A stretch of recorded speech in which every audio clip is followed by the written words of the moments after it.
How lucky are we to be surrounded by red hartebeest?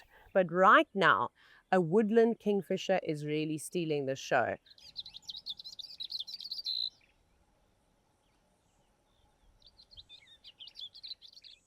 We had a great early start this morning heading out down to the open plains of Fig Tree, but we didn't have any luck. So we've decided to head to the south. But of course, we've bumped into a number of different animals. Now, as we were coming up this treacherous road, I heard some guinea fowl alarming. Can you hear them?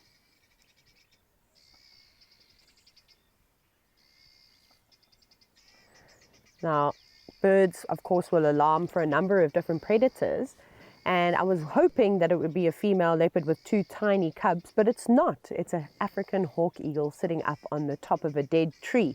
And of course, that's triggered the guinea fowl to start alarming.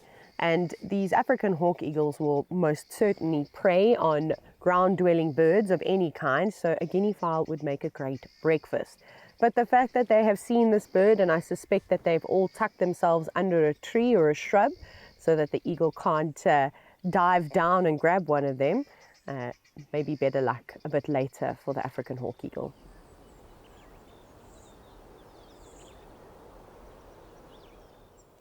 As summer has arrived, it's blessed Welgevonden with so many new plants. The tree that we're looking at over here is one that we've not seen historically on WildEarth, and it is one of the Rus species, but the genus has now been changed to Cercia. Do you see that it has a trifoliate leaf? So that means that there are 3 leaf blades attached to a stem. Now you get different variations of trifoliate leaves, but this is synonymous with the Rus or Cercia species.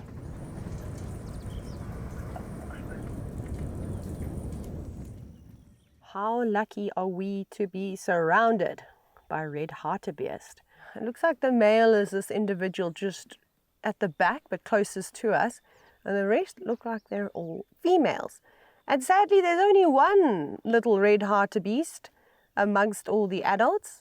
Maybe some of the females haven't dropped just yet. But there are also 2 male cheetahs known as the Mangwa brothers that live down in the southern sections. And, well, a young red hartebeest would be a lovely animal for them to catch. And honestly, the only ones that would be able to keep up with the speeds of this antelope species.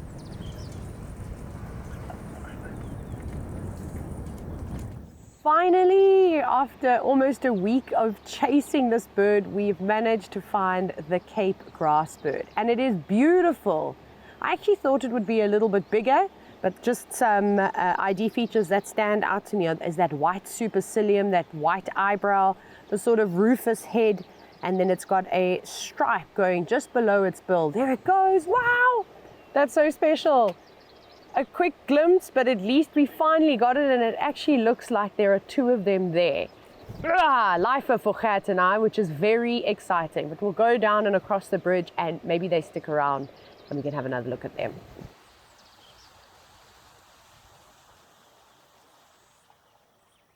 We are having a great birding morning. We're supposed to be looking for big cats today, but nature has something else for us. So we thought, why not just enjoy the opportunity to have a look at a few birds? So we're still in the same spot where the Cape grassbirds were, and they're just sort of coming back and forth. But right now, a woodland kingfisher is really stealing the show.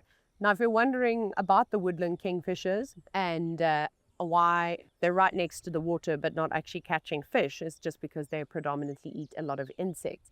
It's amazing how a beak like that is able to adapt from spearing fish, of course, to catching grasshoppers and moths as they fly around.